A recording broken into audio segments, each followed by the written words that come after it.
During my travels in Italy, I visited the Sacred Forest, also known as the Park of the Monsters, located in the town of Bomarzo in the region of Lazio. The Sacred Forest, or the Park of the Monsters, was commissioned by a military captain and philosopher known as the Duke of Bomarzo, Pier Francesco Orsini, also referred to as Vincino Orsini. The garden is an example of 16th century Mannerist-style landscape architecture designed by Piero Ligorio. Ligorio was an architectural genius, credited with the completion of the Cathedral of St. Peter following the death of Michelangelo and with the creation of Villa d'Este in Tivoli. Ligorio agreed to bring Orsini's vision to life. Orsini conceived the garden as a sacred forest, inspired by the description of Arcadia in the hero's journey of Roman poet Virgil's Aeneid, where the main character Aeneas encounters situations in which death is near, in which love, hate, peace, and war come together to cause both good and evil. In these positions, Aeneas conducts himself with honor, only then goes on to pave the way for the Roman Empire. Arcadia symbolizes not a human civilization, yet rather a spontaneous result of life lived naturally, and thus not corrupted by civilization. In the Park of the Monsters, the theme of the hero's journey in Arcadia is portrayed through enigmatic figures of monsters, dragons, mythological subjects, exotic animals, carved out of the living stone.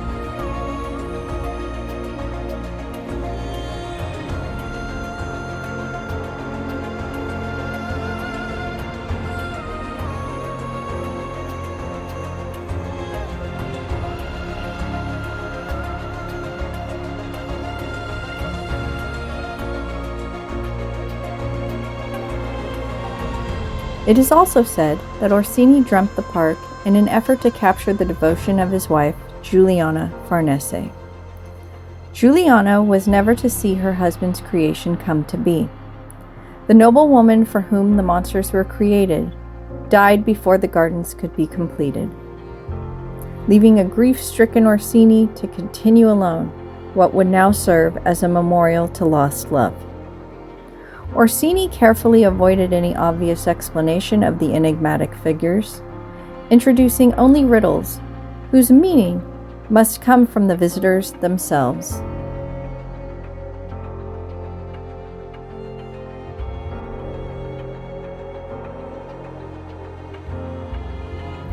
Beyond the entry gate is a sphinx, a mythical creature with the head of a human, the body of a lion, and the wings of an eagle. In Greek tradition, the Sphinx is a treacherous and merciless being with the head of a woman, body of a lion, and wings of a bird. According to Greek myth, she challenges those who encounter her to answer a riddle and kills and eats them when they fail to do so. In Egyptian mythology, the Sphinx is typically depicted as a man and seen as benevolent, though with strength as ferocious as that of the Greek version. Both the Greek and Egyptian sphinxes were thought of as guardians, and statues of them often guard the entrances to temples. Some researchers suggest that the word sphinx was instead a Greek corruption of the Egyptian name Shiship-Ankh, which meant living image and referred rather to the statue of the Sphinx, which was carved out of living rock that was a nearby part of the stony body of the earth, shaped but not cut away from its original source. What I find interesting is that the monsters in Orsini's sacred forest were cut out of the living rock of the wooded area in which he chose to place them. To the Freemasons, the placement of the sphinxes expressed the idea that all of the gods were hidden from the people, and that the knowledge of them, guarded in the sanctuaries, was revealed to initiates only. The Sphinx, in the Park of the Monsters, is likely dedicated to Augustus, who had brought Roman mythology into fashion and chose the Sphinx as a private seal. The Sphinx in Orsini's Park of the Monsters is inscribed with 2 riddles, one on each side. The first one says, "Whoever without raised eyebrows and pursed lips goes through this place will fail to admire the famous 7 wonders of the world." The second one says, "You who enter here put your mind to it part by part, and tell then if so many wonders are made as trickery or as art."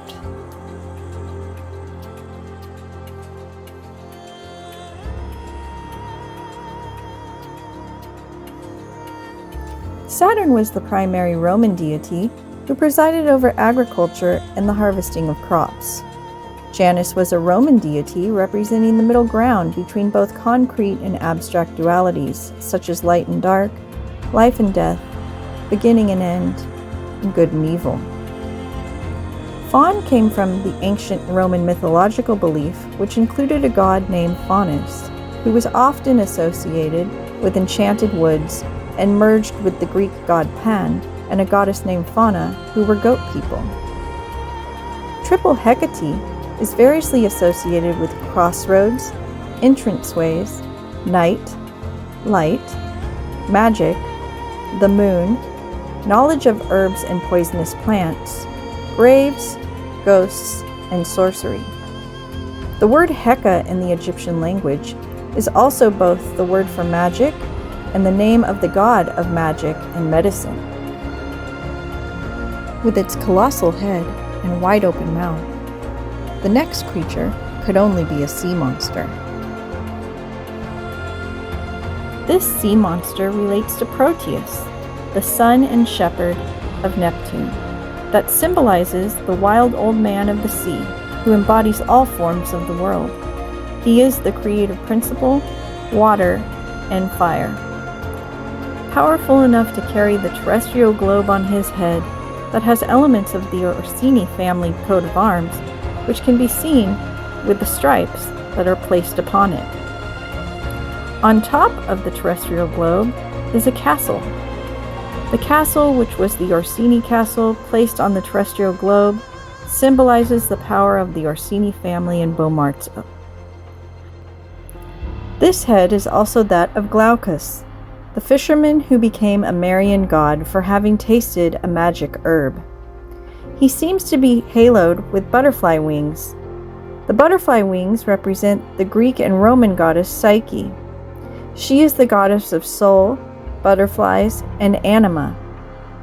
Anima is the unconscious feminine side of a man, half of the abstract symbol sets that formulate the archetype of the self.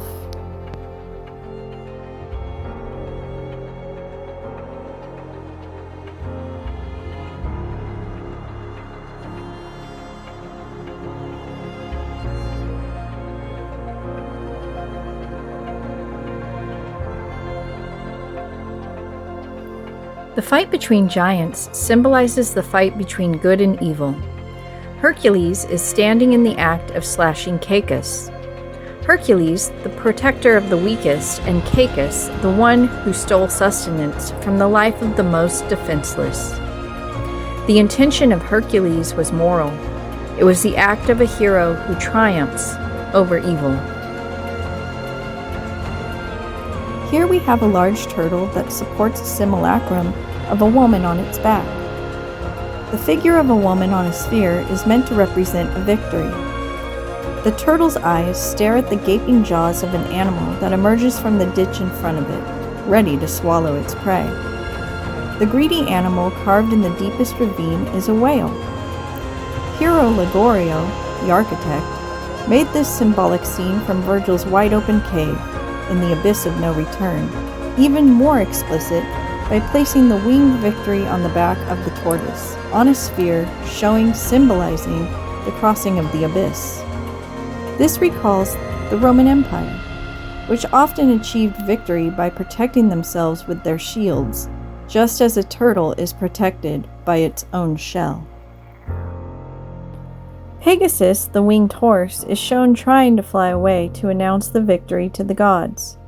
To the Romans, Pegasus became a symbol of immortality and eternal life. Pegasus is a tribute by Orsini to his wife Julia's family, the Farnese family, whose emblem was Pegasus. The Nymphaeum shows the three sisters of the Muses, of the seasons, and of the hours. All of these sculptures are very damaged. However, they well represent the image of beauty, health, and purity. Thus, this is part of the grove with the turtle, Pegasus, and the nymphs, and this corresponds well to Orsini's message adorned on the Nymphaeum. The cave and the fountain free you from every dark thought. The goddess of love, Venus on a shell, ensured the fertility of the garden. There was a theater in every Roman garden, and so there must be one in Orsini's sacred forest. The leaning house, when entered, gives one a feeling of dizziness due to its off-kilter structural quality. Perhaps this is a nod to the corrupt state of the world that keeps one's mind discombobulated. Fittingly, a motto is engraved on the outside of the house stating, "When the mind is at rest, it becomes wiser." Neptune, the sea god, is most commonly depicted as a bearded man holding a trident and riding a seashell chariot drawn by seahorses. The cross at the lower end of the trident symbol stands for the root of things, the essence of nature. Neptune represents birth, life, and death, or mind, body, and spirit. Next we have the sleeping nymph. The large nymph lying down seems to be halfway between sleep and death. The architect Piero Ligorio saw in this sleeping nymph the image of Ariadne, asleep between an earthly and an extraterrestrial love. The word nymph, according to Greek etymology, means purity. According to Piero Ligorio, the elephant is the wisest of animals. He discerns good from evil. He is magnanimous and faithful, grateful, in love with the moon, towards which he throws pure water, drawn from the fountains, in appreciation to the goddess Diana. For the ancients, this elephant embodied eternity. The dragon is being attacked by three wild beasts, a dog, a lion, and a wolf. These are symbols of spring, summer, and winter, of the present, of the future, and of the past. A dragon is a powerful symbol of psychic transformation. Like the serpent, the dragon represents primordial consciousness, underworld powers, the feminine, the womb, and wisdom and knowledge. Slaying the dragon represents the battle between the forces of light and darkness, conquering one's own inner darkness to master the self. And once again, here we have another nod to the hero's journey.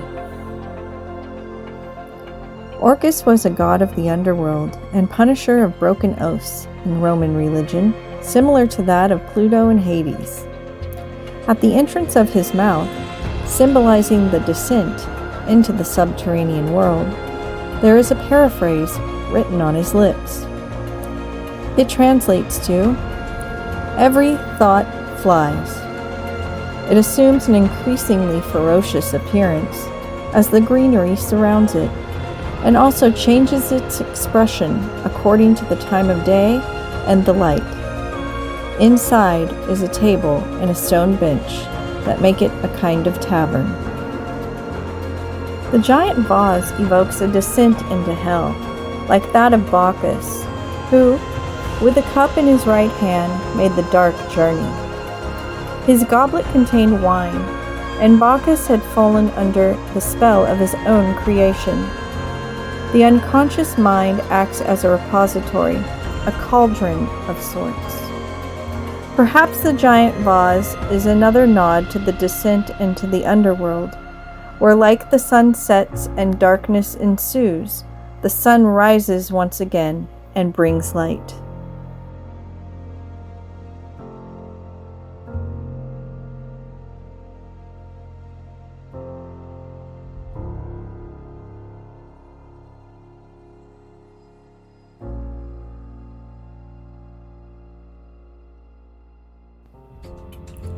The ram rests alone in the middle of the park.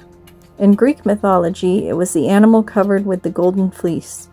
He led the princes Phrixus and Helle across to the sea to Colchis, and as a reward, he was transferred to the stars, giving rise to the constellation Aries. Here we have the Etruscan bench. It is also adorned with a message from Orsini. You who have traveled the world wishing to see great and stupendous marvels, come here, where there are horrendous faces, elephants, lions, bears, ogres, and dragons. Cerberus is the hound of Hades, a multi-headed dog that guards the gates of the underworld to prevent the dead from leaving. He was the offspring of the monsters Echidna and Typhon, and was usually described as having 3 heads, a serpent for a tail, and snakes extending from multiple parts of his body. Proserpina is an ancient Roman goddess whose iconography, functions, and myths are virtually identical to those of the Greek Persephone. The best-known myth surrounding Proserpina is her abduction by the god of the underworld, her mother Ceres' frantic search for her, and her eventual but temporary return to the world above. Next we have 2 bears, one adorned with the Orsini rose and the other adorned with the Orsini coat of arms. The 2 bears represent the constellation Ursa Major, or the Great Bear. In ancient Roman religion, Ceres was a goddess of agriculture, grain, crops, fertility, and motherly relationships. She was the mother of Proserpina. Her association with agriculture, grain, and crops is symbolized by the bull on her head. Echidna was a monster, half woman and half snake, that lived alone in a cave. She was the mate of the fearsome monster Typhon. She was also the mother of many of the monsters that were the enemies of the hero Hercules. Next to Echidna are lions. They are placed here because they appear in the coat of arms of Viterbo, which is the commune of the town of Bomarzo, where the sacred forest is located. Lions are solar symbols relating to the constellation of Leo. They are consecrated to Ceres, and their constellation is close to that of the bear, Ursa Major. Furio was also a serpent woman, known as the Furies and Erinyes, a group of female deities that take vengeance on men that had sworn a false oath. The rotunda served as a balcony to the acorn terrace below. It also resembles a circular grandstand like that of the Roman circuses. The Temple of Love is dedicated to Orsini's deceased wife, Juliana Farnese. The ceiling is decorated with Orsini roses.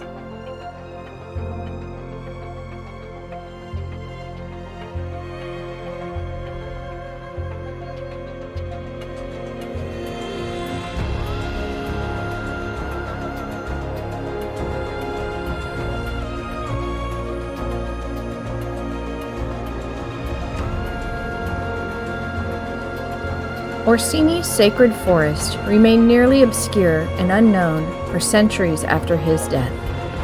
In the 1930s, artists and historians began to visit the Park of the Monsters and wonder over their meanings. Artist Salvador Dali was so taken by the place that it is said to have inspired his creation of the Temptation of St. Anthony in 1946. The sacred forest of Orsini was taken over by the Bettini family in 1954, and they continue to oversee the property today.